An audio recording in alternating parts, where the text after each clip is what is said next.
Hi friends, welcome back to the channel. Thumbnail చూసే మీరు లోపలికైతే ఎంటర్ అయ్యారని అనుకుంటున్నా. ఈ వీడియో చేయడానికి మెయిన్ రీజన్ ఏంటంటే, చాలా మంది నాకు కింద కామెంట్ చేస్తున్నారన్న నేను కువైట్‌కి రావాలనుకుంటున్నాను. అక్కడ ఎలా ఉంటుంది? మంచిగుంటుందా? ఎలా ఉంటుంది? స్పాన్సర్ ఎలా చూసుకుంటారు? వర్క్ ఎలా ఉంటుందని అడుగుతున్నారు. బ్రో, వాటన్నిటికి సమాధానం మీకు ఈ వ్లాగ్‌లో దొరుకుతుంది అని అనుకుంటున్నా. 2016 నవంబర్ అయితే నేను కువైట్‌లోకైతే ఎంటర్ అయ్యానన్నమాట. చెన్నై ఎయిర్‌పోర్ట్ నుంచి మా వాళ్ళు టాటా చెప్పి పంపించేశారు. ఇక్కడికైతే వచ్చేసాను. కొత్త కదా! అరబీ రాదు. 2016లో అరబ్బీ రాదు. ఇంగ్లీష్ కూడా మనకి అంతంత మాత్రమే వచ్చు. ఏం చేద్దాము, వచ్చిన ఇంగ్లీష్‌లోనే అట్టా ఇట్టా మాట్లాడుకుంటూ ఓనర్ వాళ్ళతో కొంచెం కొంచెం మాట్లాడి అరబ్బీనైతే కొంచెం కొంచెం నేర్చుకునేసిన. కొత్తలో అయితే నాకు వెంటనే కార్ అయితే ఇవ్వలేదనమాట. డ్రైవ్ చేసేయి నువ్వు వెళ్ళిపో, డ్యూటీలు చూడమనేసి అయితే చెప్పలేదు. నాకు లైసెన్స్ ప్లస్ ఐడీ కార్డ్ అయ్యేదానికి 4 మంత్స్ పెట్టింది. 4 మంత్స్ తర్వాత నేను డ్యూటీ ఎక్కాను. ఇక్కడికొచ్చిన తర్వాత నాకు డ్యూటీ ఎలా ఉండిందంటే మార్నింగ్ 5 గంటలు ఎయ్యాలి. 5 గంటలు ఏసిన తర్వాత ఎట్టి పరిస్థితుల్లో 5 గంటలు ఏసేయాలబ్బా పొద్దున. ఎండాకాలమన్నా, చలికాలమన్నా ఎట్టన్నా ఉన్నాయి 5 గంటలు ఎయ్యాలంటారు. అప్పుడైతే 3 కార్లున్నాయి. ఇప్పుడైతే 5 కార్లయిపోయాయి. అప్పుడు 5 గంటలకు లేసిందే పొద్దున్నే చలి బీభత్సంగా ఉంటుంది. ఇంకా గుడ్డ తీసుకొని తడి గుడ్డతో బండ్లు మొత్తం క్లీన్ చేయాలి. లోపల, బయట ప్రతిరోజు చేయాల్సిందే. చేయకపోతే మళ్ళా కోప్పడతారు. కొత్త కదా! వాళ్ళేమన్నా కొంచెం కోప్పడినా గానీ మనం భయపడతాం. వేరే దేశం వచ్చాం కాబట్టి మళ్ళీ ఏదైనా చేస్తారేమో, మళ్ళీ ఏదైనా అంటారేమో అనేసి భయపడి ఏ పని చెప్పినా చేసేస్తామనమాట. సేమ్ అదే విధంగా నేను కూడా అయితే వాళ్ళు ఏం చెప్పినా కానీ కాదు కూడదు అనకుండా చేసేవాడిని. చేస్తున్నాడు కదా అనేసి జమ్మని మంచిగా చేపించుకున్నారు ప్రతి ఒక్క పని. ఇంట్లో పని, వంటింట్లో పని వంటింట్లో పని, ఆ తర్వాత బయట పని, పైన పావురాల పని. మా సార్ అయితే అప్పట్లో పావురాలు పెంచేవాడు. ఇప్పుడు కూడా పెంచుతున్నాడు. పావురాలు పెంచేవాడు. పావురాల పెంట ఊడవమంటారు. వాటికి అన్నం వేయమనేవాళ్ళు అప్పట్లో. ఆ తర్వాత ఇంట్లో పని కూడా చేయమన్నారు. మా ఇంట్లో అప్పట్లో హౌస్ మేడ్ ఉండేది కాదనమాట. పని మనిషి ఉండేది కాదు. నాకన్నా ముందు వచ్చిన వాళ్ళందరూ ఒక 1 ఇయర్, 1 ½ ఇయర్ తర్వాత అందరూ జంపు వస్తానని చెప్పేసి వెళ్ళిపోయేవాళ్ళు గానీ, మళ్ళీ రిటర్న్ వచ్చేవాళ్ళు కాదంట. అది ఎందుకనేసి నాకు పోను పోను అర్థమైంది. వర్క్ ఎక్కువ, మెంటల్ టార్చర్ ఎక్కువ. ఇంకా చెప్పాలంటే ఒక పని చేస్తూ ఉంటాం కదా! వీపు వెనకాల ఇంకొక పని రెడీగా ఉంటుంది. ఈ పని అయిపోయిందే టక్కన ఆ పనిని పట్టుకోవాలనమాట. అలాగా వర్క్ ఎక్కువుంటుంది. స్కూల్ డ్యూటీలు, ట్యూషన్ డ్యూటీలు. అన్నం కూడా నేనే వండుకునేవాడిని. అన్నం వండుకోవాలి, తినాలి, బండు కడుక్కోవాలి, స్కూలుకి పోయి రావాలి, మళ్ళా తినాలి, మళ్ళా ట్యూషన్‌కి వెళ్ళాలి. అలా ట్యూషన్‌కి, స్కూలుకి అలా తిరిగేదే కాకుండా మా వాళ్ళు ఉండేది గవర్నమెంట్ అపార్ట్మెంట్ అనమాట. సొంత ఇల్లు కాదు. Government apartment. Second floor. వచ్చిన కొత్తలో ఫస్ట్ ఫ్లోర్‌లో ఉండాలి. ఇప్పుడైతే సెకండ్ ఫ్లోర్‌లో ఉన్నారు. అక్కడ ఏం చేసేవాళ్ళంటే పైనుంచి సెకండ్ ఫ్లోర్ నుంచి కింద వరకు పైప్ పెట్టి, ఇప్పుడైతే పైప్ ఉంది. అప్పట్లో అయితే పైప్ లేదనమాట. బకెట్‌లో నీళ్లు మోసుకుంటూ సెకండ్ ఫ్లోర్‌కెళ్ళాలి లిఫ్ట్‌లోనే. వెళ్ళి మొత్తం కడుక్కుంటా రావాలి. మొత్తం మెట్లు సెకండ్ ఫ్లోర్ సెకండ్ ఫ్లోర్ నుంచి గ్రౌండ్ ఫ్లోర్ వరకు కడుక్కుంటా రావాలి. పైనుంచి కిందకి వరకు కడిగేసరికి నడుము ఇరిగిపోతుంది. అంత కష్టంగా ఉంటుంది వచ్చిన కొత్తలో. ఇంకా నేనైతే చెప్పేవాడిని నా వల్ల కావట్లేదంటే, ఒక 5 నిమిషాలు కూర్చొని మళ్ళా చెయ్యి అంటారు. కాదంటే లేదు కూర్చొని చెయ్యి అంటారు. తెలీదనుకో తెలుసుకొని చెయ్యి. నీకసలు అస్సలేం తెలీదనుకో యూట్యూబ్‌లో కొట్టు. ఏం జేయాలి? ఎలా జేయాలి? అనేసి ఏదైనా పని జెప్పినప్పుడు. దాంట్లో వస్తుంది. దాన్ని చూసి నేర్చుకొని మళ్ళా చేయంటారు. సేమ్ అలాగే చెప్పేవాళ్ళు మా ఇంట్లో గూడా చేసేవాడిని. ఇంట్లో పనులు గూడా చేసేవాడిని. ఎలా అంటే ఇల్లు క్లీన్ చేసేవాడిని. వాక్యూమ్ క్లీనర్ పెట్టుకొని మొత్తం ఇల్లు క్లీన్ చేసేవాడిని. కిటికీలు తుడిచేవాడిని. కిచెన్‌లో పాత్రలు ఒకటి కడగలేదు బ్రో. కబోర్డ్‌లు, ఫ్లోర్, పైన సీలింగ్ మొత్తం క్లీన్‌గా తుడిచేవాడిని. ఆ తర్వాత ఇది మా ఫ్యామిలీ మెంబర్‌కి కూడా చెప్పలేదు. ఇప్పుడు ఇది చూసారంటే బాధపడతారో, లేదంటే కోప్పడతారో అయితే తెలీదు. కానీ మీకు కూడా తెలియాలని నేనైతే చెప్తున్నా. నన్ను వాష్‌రూమ్ గూడా కడగమన్నారు. వాష్‌రూమ్ గూడా కడగమనేసరికి సెల్ఫ్ రెస్పెక్ట్ అడ్డొచ్చింది. సెల్ఫ్ రెస్పెక్ట్ అడ్డొచ్చేసరికి కోపమొచ్చింది. కోపమొచ్చి చెప్పేసా. ఇల్లు కడగమన్నావు కడుగుతున్నా. సెకండ్ ఫ్లోర్ నుంచి కింద వరకు కడగమన్నావు కడుగుతున్నా. కార్లు కడుగుతున్నా పొద్దున 5 గంటలు లేసి కార్లు కడిగేటప్పుడు ఏమవుతుందో తెలిసినా? ఇదో కనబడుతుందా మీకు? బ్లాక్ కలర్‌లో ఉంది చూడండి. పుండయిపోయేది. 2 చేతులకి పుండ్లు అయిపోయి ఇన్ఫెక్షన్ లాగా అయిపోయేదనమాట. చాలా ఇబ్బంది. తడిగుడ్డ పెట్టి ఎంత పొద్దున ఎలా ఉంటుందంటే చలి 2 డిగ్రీస్ ఉంటుంది అంతే. 2 డిగ్రీస్, 3 డిగ్రీస్ ఉంటుంది. ఆ చలిలో లేసి స్వెటర్ ఏసుకొనేసి చల్ల నీళ్ళతో కడిగేటప్పుడు మంటలో కూడా చేయి పెట్టొచ్చురా స్వామి అనిపిస్తుంది. అలాంటప్పుడు అవన్నీ చేస్తున్నాను. ఇప్పుడు నువ్వు వాష్‌రూమ్ కూడా కడగమన్నావనుకో, యమ్మ నేను ఇక్కడి నుంచి ఎళ్ళిపోతాను అని జెప్పేసి చెప్పాననమాట. చెప్పిన తర్వాత మళ్ళా వాళ్ళేమనుకున్నారేమో, ఆ తర్వాత హౌస్ మేట్‌నయితే తెప్పించుకున్నారు. ఎవరంటే ఇథియోపియా నుంచి ఒక హౌస్ మేట్ అయితే పిలిపించుకున్నారు. ఆ హౌస్ మేట్ కూడా ఏమైనా బలంగా ఉంటుందంటే ఆమె నాకన్నా సన్నగా ఉంది. ఇంకా నాకన్నా చిన్న పిల్ల పాపం. ఆమె చేయలేకపోయా. ఇంకేం హౌస్ మేట్ వచ్చినా కానీ పని చేస్తూ ఉన్నా ఇంట్లో. పెద్ద పెద్ద సోఫాలు ఉంటాయి కదా! వీళ్ళందరూ బాగా డబ్బుండేవాళ్ళు. పెద్ద పెద్ద సోఫాలు ఉంటాయి. వాటినన్నిటిని జరపలేదు ఆమె. నాకు ఫోన్ చేసి రమ్మంటుంది. ఆ సోఫా సెట్లన్నీ జరిపిన తర్వాత హౌస్ మేడ్ అయితే వాక్యూమ్ క్లీనర్‌తో క్లీన్ చేస్తుంది. ఇలా ఒక 2 ఇయర్స్, 3 ఇయర్స్ ఇట్టే గడిచిపోయింది. వచ్చిన కొత్తలో అయితే జీతం ఎంత తెలిసినా నాకు? 70 దినార్లు. అగ్రీమెంట్‌లేమో 100 దినార్లు ఉన్నింది. ఈడొచ్చి చూస్తే ఏమో 70 దినార్లు. ఇంటికి పంపిద్దాం అనేసి ఇంటికి పంపిస్తే ఎంతొచ్చిందంటే 13,000 వచ్చింది.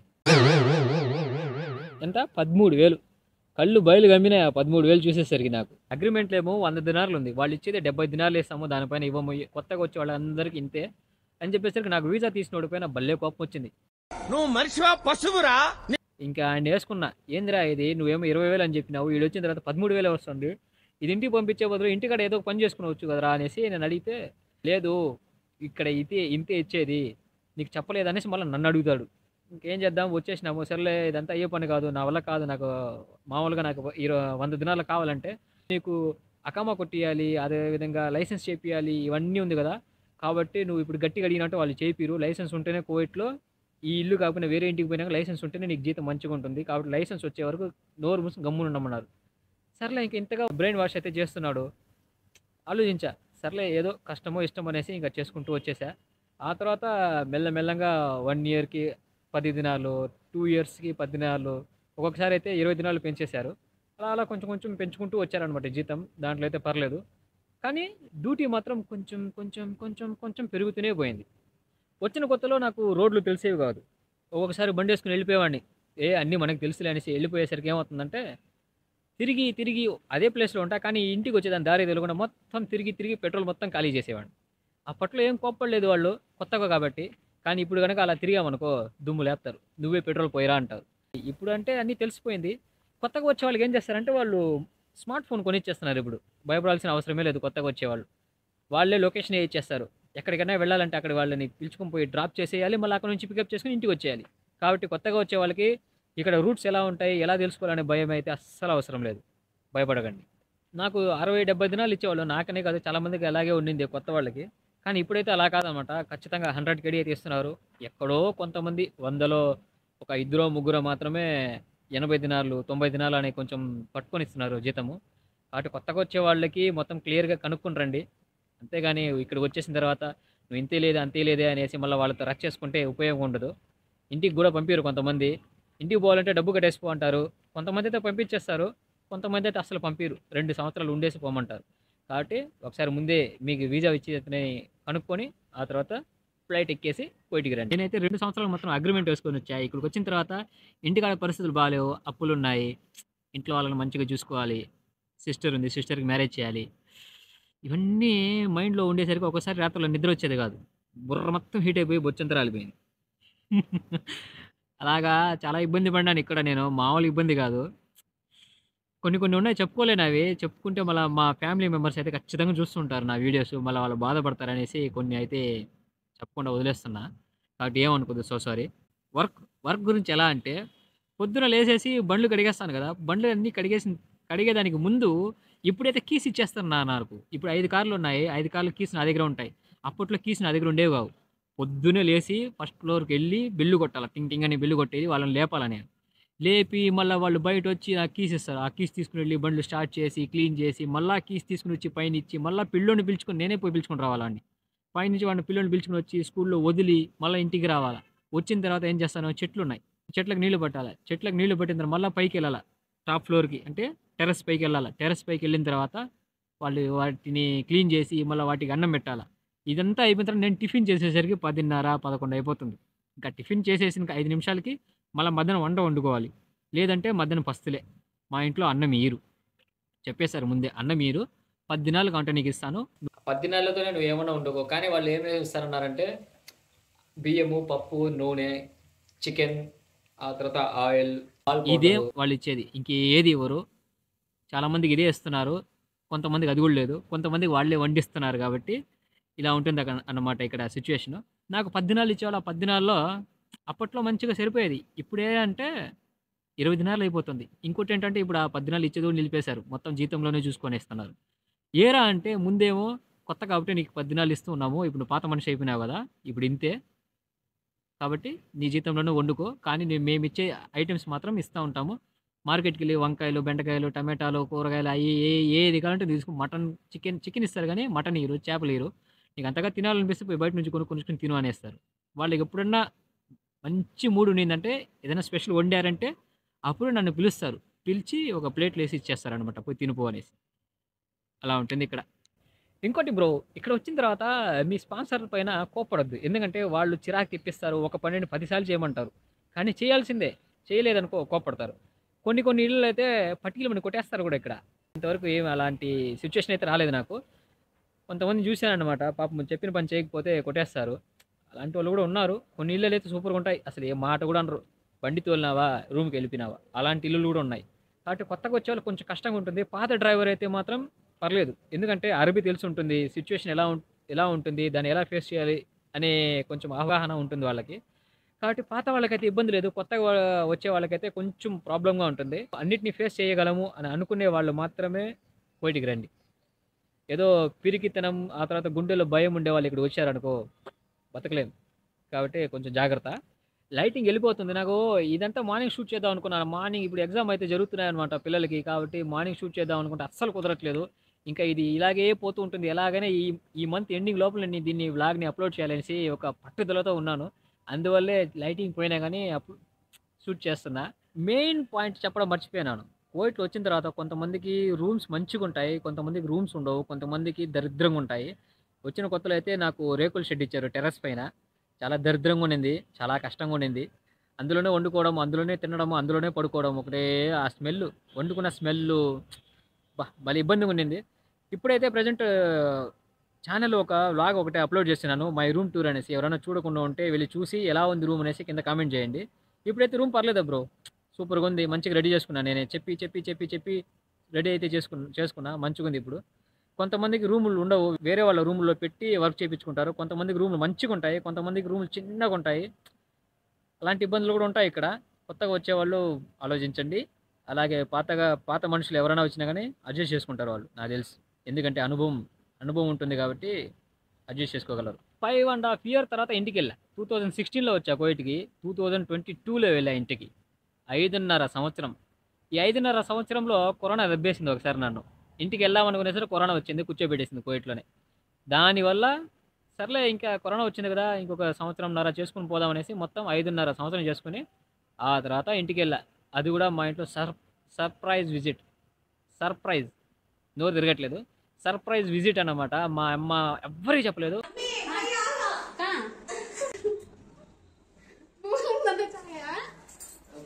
నా ఫ్రెండ్ అతనికి చెప్పాననమాట. మదన్ అనే అతను బెస్ట్ ఫ్రెండ్. ఆ తర్వాత నా చైల్డ్‌హుడ్ ఫ్రెండ్ ఇంకొకడు ఉన్నాడు జ్ఞానేంద్ర అనేసి. అతను కూడా చెప్పలేదు పాపం. అతన్ని సర్ప్రైజ్‌గా ఎయిర్‌పోర్ట్‌కి అయితే తీసుకొచ్చారనమాట. అలాగా సర్ప్రైజ్‌గా ఇంటికెళ్ళి మా ఫ్యామిలీ మెంబర్స్‌ని కలుసుకునేసరికి మా అమ్మ ఏడ్చేసింది. మా సిస్టర్ ఏడ్చేసింది. మా డ్యాడీ షాక్ అయిపోయారు. అదొక బెస్ట్ మూమెంట్ నాకైతే. లైటింగ్ ఎళ్ళిపోతుంది కాబట్టి పైన, కింద, ఇటుపక్క తిప్పి చెప్తున్నాను నేను. వచ్చిన కొత్తలో నాకు 70 దినార్లు. ఇంటికెళ్ళొచ్చిన తర్వాత ఇప్పుడు నా జీతం 140 కేడీ. మేడమ్ ఏమో జనవరి వచ్చిన తర్వాత ఇంకొక 10 దినాలు పెంచిస్తాననింది. మొత్తం 150 కేడీ. ప్రెజెంట్ రేట్ వచ్చేసి రూ. 270 ఉంది. నువ్వు 150 కేడీకి మన ఇండియన్ కరెన్సీ ఎంతొస్తుందనేసి కింద కామెంట్ చేయండి. మర్చిపోవద్దే. ఆ! కింద కామెంట్ చేయండి. అప్పట్లో చాలా ఇబ్బందులున్నాయి. ఇప్పుడు కూడా కొన్ని ఇబ్బందులున్నాయి. ఇంటికెళ్ళొచ్చిన తర్వాత కొంచెం తగ్గినాయన్నమాట. ఎందుకంటే సీనియారిటీ వచ్చేసింది కదా! ఏదైనా చెప్పారనుకో కొంచెం గట్టిగా మాట్లాడుతున్నా నేను. నా వల్ల కాదు. నేనది చేయలేను అనేసి అయితే మాట్లాడుతున్నా. అప్పట్లో చాలా ఇబ్బంది పెట్టేవాళ్ళు. మేడమ్ అయినా, సార్ అయినా. పిల్లలు మాత్రం సూపర్. ఏ ఇబ్బంది ఉండదు. గొడవ పడరు, తిట్టరు, అరవరు, ఏం చేయరు. పాపం గమ్మునుంటారు. అందులో మగపిల్లాడు ఉన్నాడు కదా! Abdullah. One of the best person అది నాకు తెలిసినంత వరకు కువైట్‌లో. నేనేం చెప్పినా గమ్మునుంటాడు. కోప్పడ్డు. ఎప్పటికి కూడా కోప్పడ్డు. నాకు కోపం వచ్చినా గానీ పాపం అతనే నన్ను కూల్ డౌన్ చేస్తారనమాట. ఎందుకు కోప్పడుతున్నావు? వేస్ట్ కోప్పడకంటాడు. కాబట్టి మంచి అబ్బాయి. కాబట్టే 7 ఇయర్స్ నుంచి ఇదే ఇంట్లో ఉన్నా నేను. 7 ఇయర్స్ నుంచి ఇదే ఇంట్లో ఉన్నానంటే నాకు గూడా అవసరాలున్నాయి.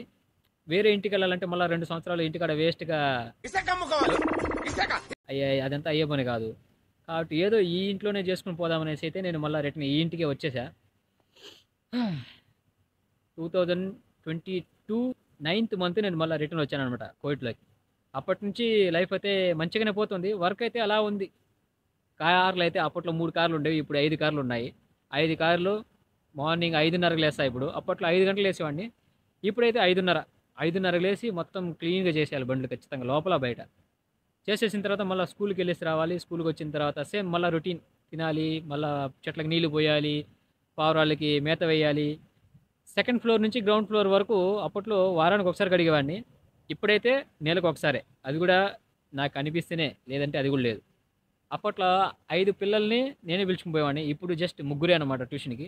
ఇద్దరొచ్చేసి కార్లు కొనుక్కునేసినారు. పెద్దోళ్ళయిపోయారు. నేనొచ్చినప్పుడు చిన్న చిన్న పిల్లలు. కానీ ఇప్పుడు పెద్దోళ్ళయిపోయినారనమాట. 2023 మంచిగా జరిగిందబ్బా! 2024 ఎలా ఉంటుందనేసి నేను కూడా ఎక్సైట్‌మెంట్‌గా ఉన్నాను. ఇప్పుడైతే యూట్యూబ్‌లో వ్లాగ్స్ చేస్తున్నాను. నా లైఫ్ ఎలా ఉంటుంది కువైట్‌లో, నా వర్క్ ఎలా ఉంటుంది, నా డ్రైవింగ్ ఎలా ఉంటుంది, నా డ్యూటీ ఎలా ఉంటుంది అన్నీ మీకు చూపిస్తూ ఉంటా. ఈ వీడియో నచ్చినట్లయితే తప్పకుండా లైక్ చేయండి. మీరు ఏమనుకుంటున్నారో ఈ వీడియో చూసిన తర్వాత కామెంట్ చేయండి. ఎవరికన్నా యూజ్ అయ్యేటట్లయితే వాళ్ళకి షేర్ చేయండి. 2024లో అందరూ మంచిగుండాలి. మంచిగా సెట్ అవ్వాలి. ఎవరెవరికైతే ఇబ్బందులున్నాయో, ఎవరెవరైతే కష్టపడుతున్నారో వాళ్ళందరూ హ్యాపీగా ఉండాలనేసి మనస్ఫూర్తిగా కోరుకుంటున్నాను. డ్రైవ్ చేసేటప్పుడు సీట్ బెల్ట్ యూజ్ చేయండి. రైడ్ చేసేటప్పుడు హెల్మెట్ యూజ్ చేయండి. మంచిగా ఉండండి. సేఫ్‌గా ఉండండి. Safe ride, safe drive. Bye.